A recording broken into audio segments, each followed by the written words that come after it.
Bonjour les amis, je vous souhaite un excellent dimanche. Bienvenue pour la vidéo de ce jour. Et pour entrer dans le bain du sujet, très chaud comme d'habitude, je vous propose de suivre ce petit extrait. On se retrouve tout de suite après.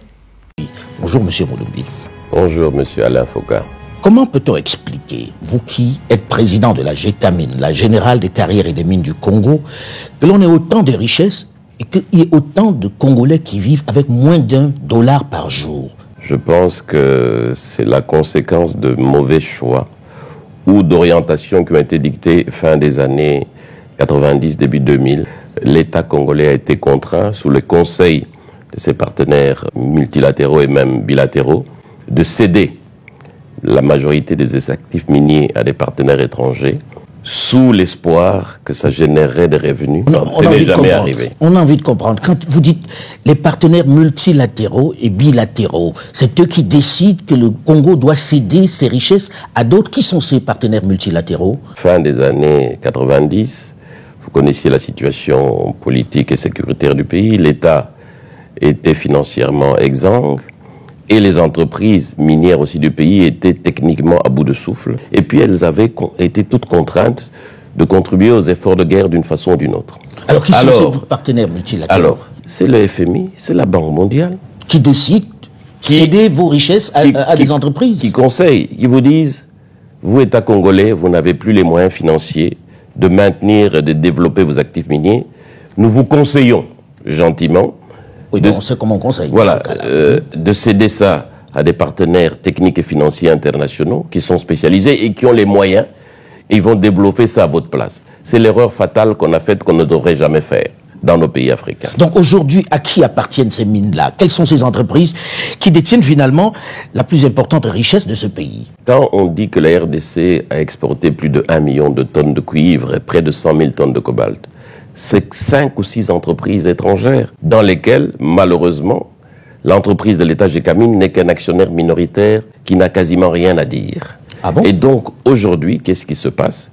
C'est que quand l'État était seul avec son entreprise GECAMINE, seul dans le secteur minier, produisait près de 500 000 tonnes par an, et la GECAMINE subvenait à près de 70% à tous les besoins budgétaires de l'État. Mais aujourd'hui, avec plus d'1 million de tonnes exportées, ces entreprises ne contribuent même pas à 17% aux revenus de l'État. Pendant 15 ans, 20 ans, alors que nous avions promis des dividendes pour la GECAMINE, des impôts pour l'État, pour nous reconstruire, rien n'est venu. Vous savez pourquoi?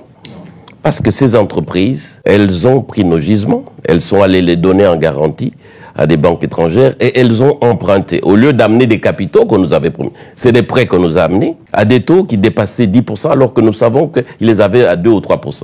Donc les entreprises à qui on a donné les concessions sont allées gager les mines du Congo auprès des banques. Et ont emprunté alors qu'elles devaient amener des capitaux. Elles ont amené plutôt des prêts.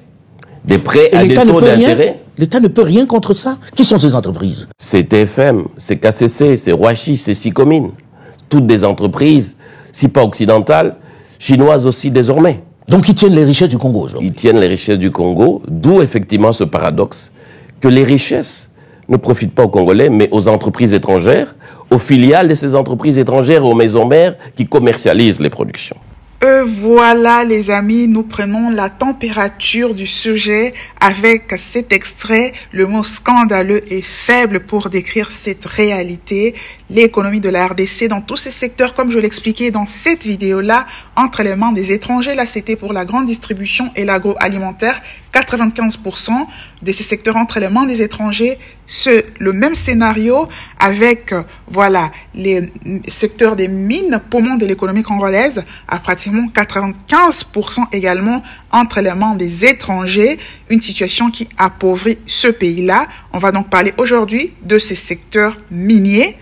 Comme je l'annonçais dans la vidéo par rapport au secteur de la grande distribution, nous allons examiner chacun de ces secteurs dans d'autres vidéos où nous verrons qu'il s'agit pratiquement de la même situation et qu'il y a urgence pour les Congolais de reprendre en main leur économie. Mais avant d'entrer dans le vif du sujet, un petit spot publicitaire comme d'habitude. On se retrouve tout de suite après pour le vif. Ici Sandra de la boutique Sandra Bella Moda. Vous avez notre boutique de mode en ligne basée à Genève et la boutique physique en République démocratique du Congo. Retrouvez toutes les informations concernant nos deux boutiques en barre de description de cette vidéo et c'est parti pour les sujets très chauds de ce jour. Et voilà les amis, avant d'entrer dans le fond du sujet, une chaleureuse bienvenue aux nouveaux arrivés sur la chaîne, les centaines d'abonnés qui nous ont rejoints à travers les deux dernières vidéos. D'abord cette vidéo, la toute dernière, mais aussi également l'avant-dernière vidéo. Vous êtes les bienvenus. Concernant justement cette avant-dernière vidéo, voilà, je confirme tout ce qui est dit. Le régime en place en RDC a déjà signé la balkanisation de la RDC. Regardez ce qui se passe au Nord Kivu. Avant-hier et hier, des territoires sont en train de tomber entre les mains du groupe terroriste du M23 soutenu par le Rwanda et l'Occident, un groupe constitué par l'armée rwandaise et soutenu par l'Occident. Pendant que le gouvernement de la RDC, un gouvernement fantoche et traître, a imposé aux FARDC, également une armée lâche, il faut le dire, a imposé aux FARDC une trêve humanitaire décrétée par les États-Unis, soutien en chef du groupe terroriste à l'est du pays. Une trêve que cette armée également a accepté d'observer alors que de l'autre côté, le groupe terroriste continue d'avancer. Une armée, il faut le dire, lâche, car autrement, elle refuserait d'appliquer cette trêve humanitaire au bénéfice de l'ennemi et même s'il fallait pour cela neutraliser le régime lâche et traître de Kinshasa comme l'ont fait des hommes responsables au sein des pays africains de l'AES, il faut le dire. J'encourage donc ceux qui n'ont pas encore vu cette vidéo qui a suscité beaucoup d'intérêt à le faire. Voilà, je mets le lien en barre de description.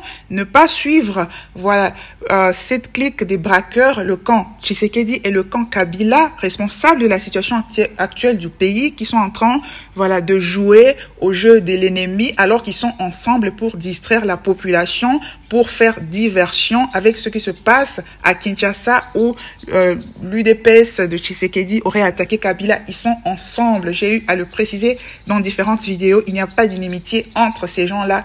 Ils sont tous dans cette mafia. Eux-mêmes, s'ils se battaient pour des vrais, quand deux braqueurs électoraux se battent après avoir plongé le pays dans une situation catastrophique, cela ne devrait engager qu'eux-mêmes. La population devrait faire comme si elle n'a rien vu en principe. Voilà. Une occasion de rappeler encore qu'il ne faut pas se laisser distraire par, voilà, les soutiens, la minorité des soutiens fanatiques et tribalistes du régime en place qui viennent parfois pour s'aimer la confusion au niveau des vidéos qui sont en train d'alerter la population sur ces questions importantes. Personne ne viendra dire qu'il n'était pas prévenu. L'élite politique de l'Est du pays est en complicité majoritairement avec le pouvoir central, avec les gouvernants. Donc, à la population congolaise de prendre ses responsabilités. Personne ne prétendra qu'il n'était pas informé. Voilà les amis, je vais donc aborder mon sujet d'aujourd'hui par rapport au secteur minier en République démocratique du Congo, contrôlé par les étrangers comme tout autre secteur. Nous avons donc vu au niveau de l'introduction ce qui s'est passé avec ces secteurs. Comme je disais, le mot scandaleux est faible. Ce qui s'est passé, c'est que l'Occident, avec essentiellement les anglo-saxons, comme j'ai eu à l'expliquer dans différentes vidéos, a imposé une guerre à la République démocratique du Congo à travers les États dits voisins de l'Est, dont essentiellement le Rwanda et l'Ouganda, une guerre qui va saigner ce pays, qui va être pillé systématiquement, les gisements miniers essentiellement. Et donc, vers les années 2000, il y aura, voilà, un soi-disant accord de paix, des accords de soumission en fait, comme ça se passe encore au jour d'aujourd'hui. Donc, des soi-disant accords de paix, voilà, où il y aura soi-disant la paix. En fait, la guerre va se transformer, les armées étrangères vont se retirer, mais en fait, il y aura des groupes armés qui vont continuer à opérer, soutenus par les mêmes personnes, voilà. Mais en même temps, ces lobbies anglo-saxons, à travers les institutions du Bretton Woods, vont dire à la RDC qu'ils ont enseigné, voilà, à travers la guerre, que maintenant, vous n'avez plus les moyens de vous occuper, voilà, de vos différents gisements miniers. Il vaut mieux en confier la gestion aux entreprises étrangères qui en ont les moyens. Voilà. La RDC, n'ayant justement pas des moyens, va le faire avec la promesse de recevoir des capitaux du fait de la gestion de ces gisements miniers par des entreprises étrangères. Mais c'est pas ce qui va se passer. Ces entreprises vont aller s'endetter au taux de 2%, donner en garantie les gisements miniers du Congo et puis venir ramener plutôt des prêts à la RDC au taux de 10%. Ça, j'ai toujours dit que toute personne qui va vous dire que des institutions comme le FMI ou la Banque mondiale peuvent développer un pays, a fortiori un pays africain, est un assassin financier. Si vous voulez connaître plus sur ce concept, je vais vous recommander ce livre « Confession d'un assassin financier » ou un Américain qui a participé à ce type de mafia à travers différents pays sous l'égide du gouvernement de son pays, voilà, qui contrôle ces institutions du Bretton Woods. Il explique comment les économies des différents pays sont détruites à travers cette mafia. Et donc, toute personne qui vous dit que les FMI ou la Banque mondiale peuvent développer un pays, même si cette personne est de votre pays, est un assassin financier qu'il ne faut pas écouter, même si c'est un économiste, car souvent on sait, ce sont des économistes de quel bord.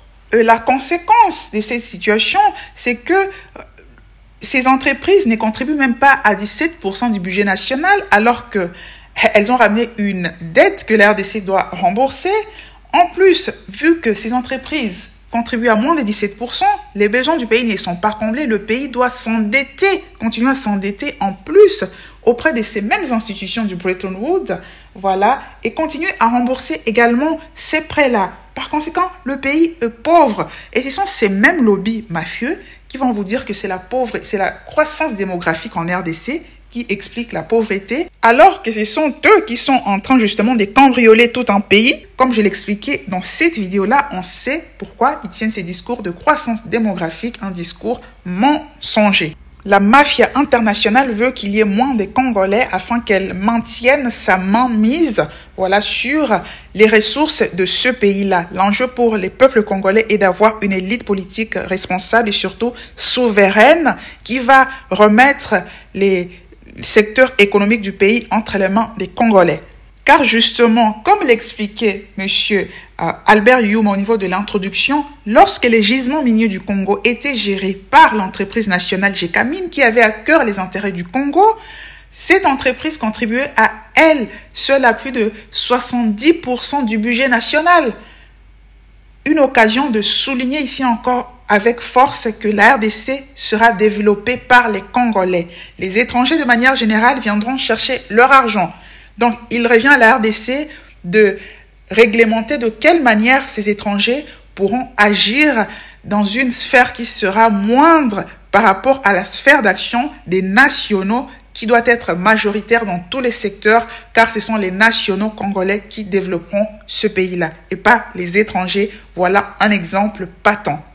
Voilà, donc cela dit, il convient de souligner que l'essentiel des gisements miniers de la RDC a été confié par le gouvernement de la RDC à des entreprises occidentales qui vont, pour beaucoup d'entre elles, revendre certains gisements à des entreprises chinoises, même si le gouvernement de la RDC va céder aussi certains gisements miniers directement à des entreprises chinoises.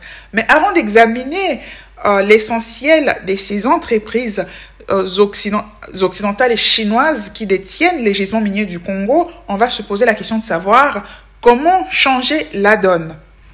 Pour pouvoir changer cette situation catastrophique où les secteurs miniers, au final, a contribué plutôt à appauvrir et endetter la RDC, il faut commencer par changer de paradigme.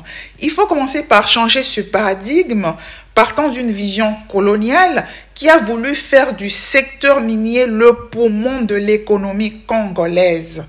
Car il s'agit d'une vision qui a voulu que la RDC soit essentiellement un territoire fournissant les matières premières dont les pays occidentaux ont besoin, exportant essentiellement les matières premières, tout en important, voilà, les produits de base dont la population a besoin dans des secteurs notamment de l'alimentation et de la santé.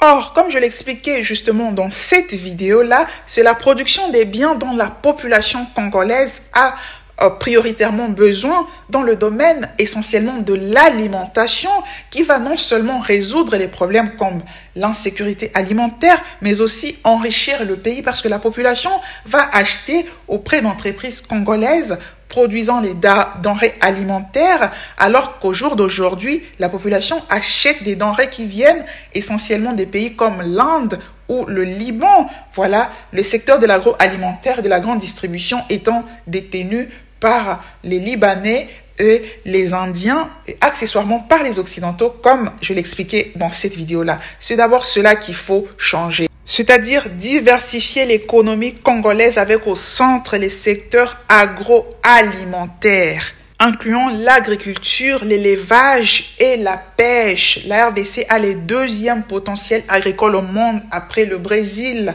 Le potentiel de la pêche est également énorme. On nous parle de 750 000 tonnes de potentiel par an, alors qu'aujourd'hui on est à pratiquement 200 000 tonnes par an. Donc il y a ce potentiel qui n'est pas exploité. Et donc en clair, c'est le secteur agroalimentaire qui devrait être le centre de l'économie congolaise, car les Congolais ne peuvent pas manger les minéraux.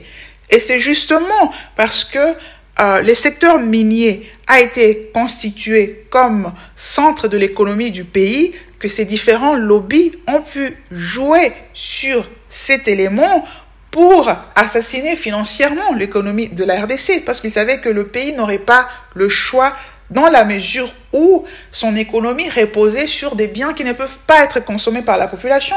Parce qu'une fois que vous exportez les matières premières, c'est pour acheter de la nourriture, c'est pour acheter des médicaments, voilà.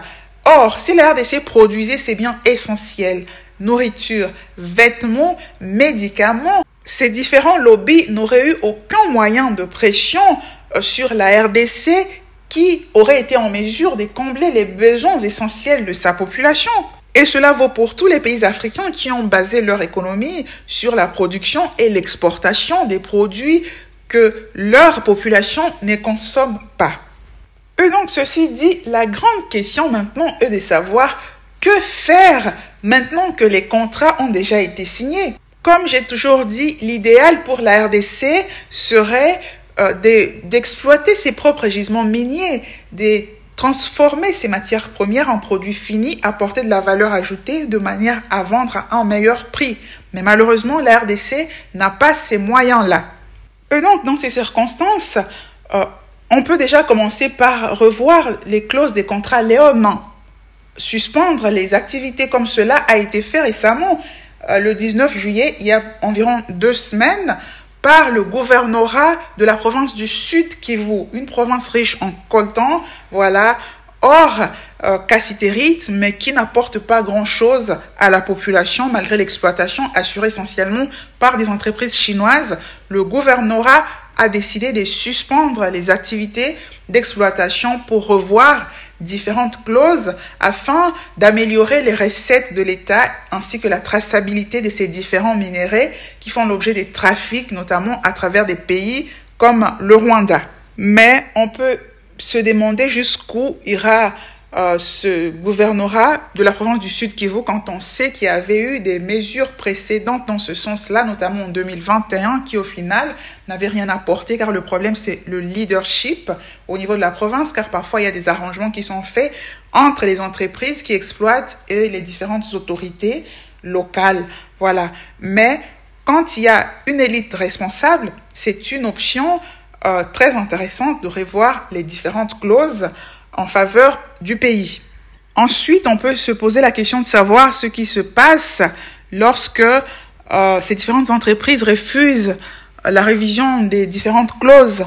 Eh bien, dans ce cas-là, on peut prendre les mesures radicales, voilà, suspendre l'exploitation. Tout simplement, le Niger vient de le faire avec une entreprise canadienne ainsi qu'une entreprise française concernant l'uranium. Ce pays a décidé de suspendre tout simplement parce que dans ce pays-là, nous avons une élite politique souveraine qui, bien entendu, a le soutien de la Russie. Ça, c'est important parce que dans ce cas-là, il y a souvent, on va voir des groupes terroristes surgir, ce qui se passe d'ailleurs au Sahel, voilà, parce que ces pays-là refusent de se soumettre à la mafia essentiellement portée par les différentes entreprises occidentales. Et donc, dans ce cas-là, il y a quand même, ce pays peut compter sur le soutien de la Russie. Alors que dans le cas de la RDC, on l'a dit plus d'une fois, le gouvernement qui est soumis aux lobbies occidentaux refuse de s'allier à la Russie. Et donc, ce sera difficile de suspendre ce genre de mettre fin à ce type de contrat léonin. Car, comme on l'a dit, c'est un gouvernement qui est complice dans l'exploitation de la RDC et de sa balkanisation. On le voit même dans la gestion du conflit. Le Mali, récemment attaqué par un groupe terroriste et soutenu par le bloc occidental, et l'Ukraine est en train de réagir fortement militairement, soutenu par le Burkina Faso, le Niger et la Russie. En passant, j'avais expliqué dans cette vidéo-là où j'ai parlé de la RDC qu'il fallait faire très attention à l'ouverture soudaine des différentes entreprises, ambassades de l'Ukraine au sein des pays africains, maintenant que le bloc occidental est en train de perdre la guerre sur les territoires de ce pays-là face à la Russie. Ce qui s'est passé récemment au Mali confirme ces éléments-là. Voilà donc pour revenir à la RDC, contrairement au Mali qui se bat militairement pour son territoire, pour sa dignité, le gouvernement de la RDC préfère aller se soumettre en Angola, voilà, dans le cadre d'un accord avec le Rwanda, un accord à l'avantage du Rwanda. Comme je l'expliquais, l'Angola est également complice du plan de balkanisation de la RDC dans cette vidéo-là. Voilà donc pour revenir à notre secteur minier, on pourrait me poser la question de savoir, mais comment ferait la RDC si elle décidait de mettre fin aux différents contrats d'exploitation alors que les secteurs miniers est le poumon de son économie? Eh bien, on va rappeler ici, comme le disait monsieur Albert Yuma, que ces entreprises ne contribuent même pas à 17% du budget national de la RDC, qui vit en fait des dettes. Il est donc indiqué, avec un gouvernement responsable, soutenu par une puissance militaire comme la Russie, de revoir les clauses de ces contrats et en cas de refus de ces entreprises, mettre fin carrément à ces contrats-là, tout en travaillant à diversifier l'économie du pays avec un accent particulier sur les secteurs agroalimentaires. Voilà donc les amis, et maintenant nous allons parler brièvement de ces différentes entreprises qui tiennent l'économie, du moins les secteurs miniers en République démocratique du Congo. Et je vais commencer par la Suisse, voilà, les entreprises suisses. En RDC, nous avons essentiellement l'entreprise suisse Glencore qui œuvre dans les secteurs du cobalt et du cuivre. En RDC, Glencore exploite le cuivre et le cobalt à travers deux entreprises que sont KCC et Moumi. Alors, concernant Glencore, l'entreprise suisse, et les entreprises suisses de négoce des matières premières de manière générale, on peut se poser la question de savoir comment ces entreprises se font beaucoup d'argent avec des matières premières non transformées, alors que les pays producteurs, c'est pas le cas. Il faut savoir que la Suisse est le premier pays de négoce des matières premières, que ce soit dans les secteurs miniers ou dans les secteurs agricoles notamment. Donc, ce sont des entreprises.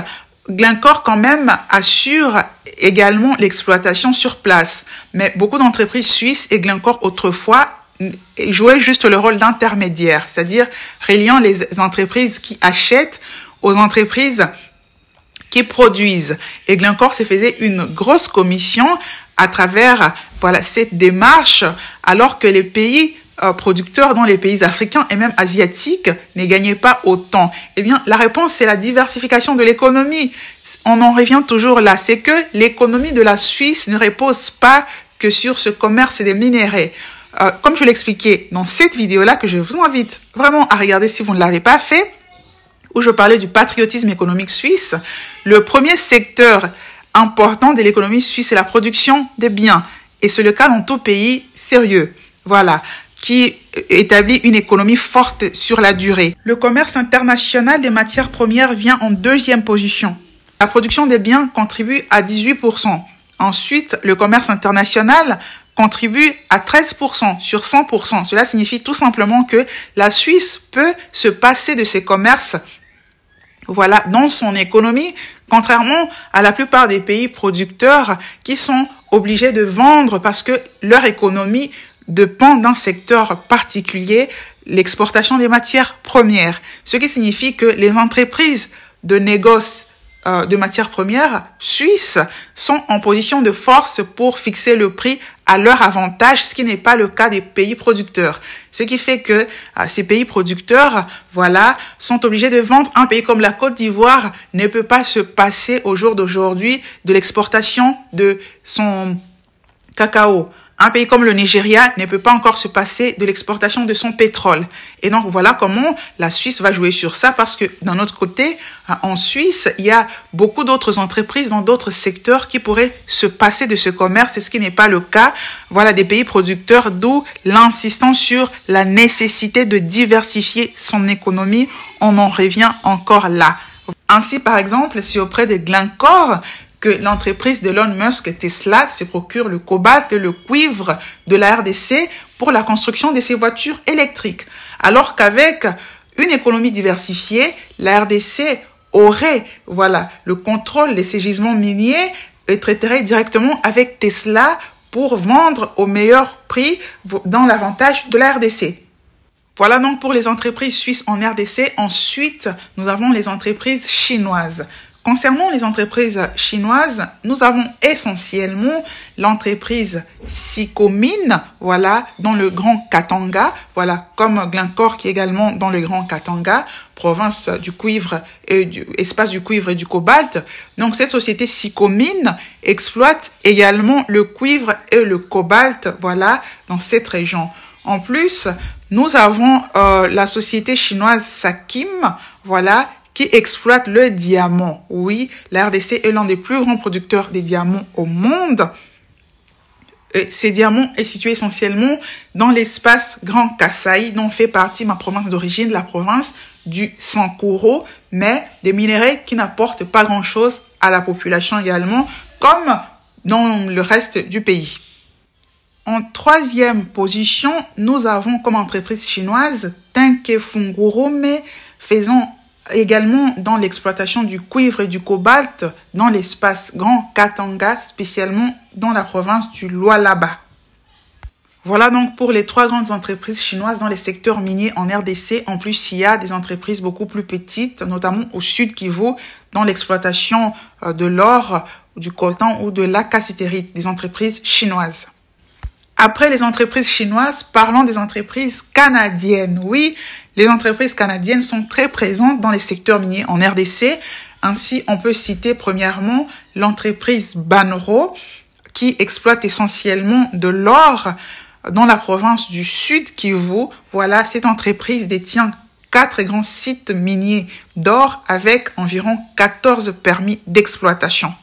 Comme deuxième entreprise minière en RDC, entreprise canadienne, on va citer Barrick Gold, très impliquée dans l'exploitation de l'or en RDC, spécialement dans la province de l'Ituri. Cette entreprise exploite essentiellement la mine d'or de Kibali, province de l'Ituri, une province qui subit des massacres du fait des différents groupes armés, essentiellement le groupe ADF soutenu par l'Ouganda. L'Ouganda qui justement veut balkaniser cette province de l'Ituri pour son compte afin de contrôler essentiellement l'or de cette province en complicité avec le gouvernement de la RDC et l'Occident de manière générale, surtout les Américains, comme je l'ai expliqué dans cette vidéo-là. La complicité de la RDC se voit notamment par le fait que les rapports de l'ONU même établissent que l'Ouganda est impliqué dans l'agression de la RDC, mais curieusement, le gouvernement congolais prétend combattre les ADF avec l'Ouganda, alors que l'Ouganda soutient les ADF. Le gouvernement de la RDC est complice de l'exploitation et la balkanisation de la RDC. Voir cette vidéo-là si vous ne l'avez pas encore vue. À noter que le Canada a été et est toujours très impliqué dans le projet de balkanisation de la RDC en soutien au Rwanda et à l'Ouganda aux côtés des États-Unis et de la Grande-Bretagne. En bref, les anglo-saxons de manière générale. En troisième position, comme entreprise canadienne, nous avons Ivanhoe Mines qui est située dans le Grand Katanga où cette entreprise exploite essentiellement le cuivre, le zinc, voire le cobalt.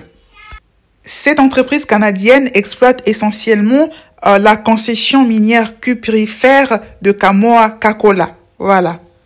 Pour ce qui est du coltan, il faut savoir que la plus grande mine de coltan de la RDC située à Rubaya, près de Masisi, au nord Kivu, est exploitée par le groupe armé du M23, constitué par des éléments rwandais. Ce qui explique d'ailleurs pourquoi les lobbies mafieux vont vous dire que le Rwanda est le premier exportateur du coltan dans le monde.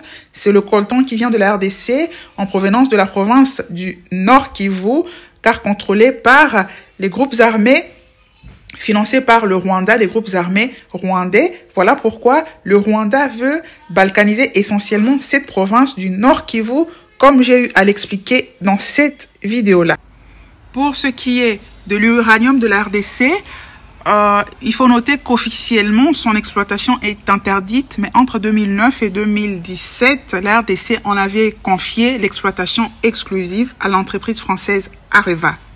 Voilà donc les amis, maintenant nous allons parler des entreprises américaines. Voilà, j'ai eu à les souligner ici que les États-Unis sont l'agresseur en chef de la RDC. La guerre d'agression initiée contre la RDC en 1996 était chapeautée par les États-Unis sous couvert de la coalition rwando-ougando-burundaise, avec pour objectif de mettre la main sur les différents gisements miniers, essentiellement de coltan, pour le développement de l'industrie de la téléphonie mobile. Voilà. Et donc, dans ce cadre, une entreprise basée dans l'Arkansas aux États-Unis, l'American Mineral Field des Jean Raymond Boulet, un proche du couple Clinton ayant été l'instigateur, voilà, au cœur de tout ce drame dans la région des Grands Lacs, en commençant par le Rwanda avec l'attentat du 6 avril 1994. Ensuite, l'agression de la RDC. L'objectif était la RDC et le Rwanda, c'était un passage, voilà, en faisant tomber le président Habyarimana pour mettre une personne qui allait faire le travail, donc Kagame.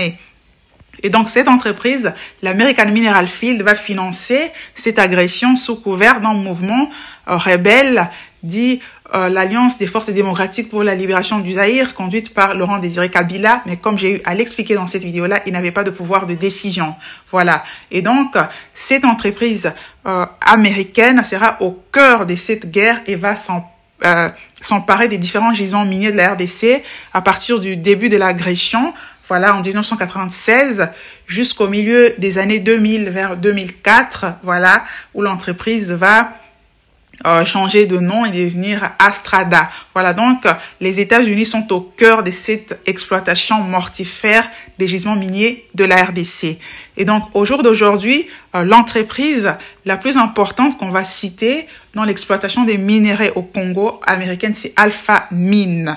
Une entreprise qui s'est carrément créée un petit royaume, voilà, à Walikale, au Nord Kivu, encore le Nord Kivu où le Rwanda tient les gisements de coltan, le Nord Kivu à Walikale où cette entreprise américaine s'est constituée un petit royaume. Voilà, vous comprenez pourquoi la RDC a intérêt à se débarrasser des États-Unis, qui a été un soi-disant partenaire encombrant depuis l'assassinat de Patrice Emery Lumumba pendant la Première République en 1961. Ce pays n'a fait que du mal à la République démocratique du Congo. Voilà. Donc, cette entreprise s'est constituée un petit royaume où même les autorités de la RDC n'avaient pas le droit d'entrer. Je vais laisser à ces sujets, je vais vous laisser suivre un petit reportage d'Alain Foka. On se retrouve tout de suite après pour la conclusion. Après l'extraordinaire périple dans les hautes montagnes du Nord Kivu, dans les mines de Rubaya, dans la belle et luxuriante région du Massissi, nous avons tenté ensuite de nous rendre dans les mines de Walikale, toujours dans le Nord Kivu. Figurez-vous que malgré la présence dans notre avion des autorités locales, notamment des députés nationaux, du président du conseil d'administration de la puissante Gécamine, des administrateurs de la FEC, la Fédération des entreprises du Congo, malgré l'autorisation donnée par la présidence de la République, tenez-vous bien, la société américaine Alpha Mine, propriétaire de Bizi, à Walikale, producteur d'étain et de cassitérite, nous a clairement dit qu'il n'acceptait pas que nous venions chez lui. Pas question de venir fouiller dans ses affaires. En plus, c'est lui qui possède l'aérodrome, le seul dans le coin. C'est dire la puissance de la firme. Il est sur son territoire et pour atterrir sur place, même l'autorisation de la présidence de la République ne suffit pas. Allez donc déterminer les quantités d'or et de coltan qu'il y produit. Allez donc savoir ce qu'il fait dans sa propriété, puisque l'autorité n'y a pas accès. Une discrétion qui accrédite la thèse selon laquelle il y extrait le minerai rare, très rare de nobium, celui nécessaire à la stabilisation des fusées. Circuler, il n'y a rien à voir. Il n'a d'injonction à recevoir de personne. Congo dit panda. Bref, de guerre lasse, nous avons capitulé et figurez-vous que nous sommes là dans la région du Nord Kivu qui est en état de siège, avec un gouverneur militaire. Impossible de le faire plier. Il est le roi sur place. n'en déplaise à ceux qui parlent de souveraineté du Congo. Voilà qui est parfaitement bien expliqué, plus rien à ajouter, tout est clair. Je rappelle qu'on est là dans la province du Nord Kivu, cette province que les lobbies anglo-saxons veulent balkaniser au profit du Rwanda. Le Rwanda qui exploite le coltan et les États-Unis à travers Alpha Mine qui exploite différentes sortes, voilà, de minéraux or cassitérite, coltan, etc. Il y a donc intérêt rwandais, ougandais, États-Unis, voilà, de balkaniser ce pays, l'Ouganda, du côté de l'Ituri, comme vu précédemment, au peuple congolais de dire les derniers mots, car, comme dit le gouvernement de la RDC, en est complice. Voilà, nous sommes arrivés à la fin de cette vidéo. Le secteur minier de la RDC entre les mains des étrangers comme le secteur de la grande distribution. Vu précédemment, le dimanche prochain, nous allons parler d'un autre secteur. C'est pratiquement tous les secteurs. Il y a urgence. Comme j'ai dit, les Congolais, jusqu'à ce jour, ne détiennent que les secteurs de l'évangélisation avec les pasteurs gourous et on en voit là les conséquences. Voilà, je vous souhaite un excellent dimanche, les amis. Ciao!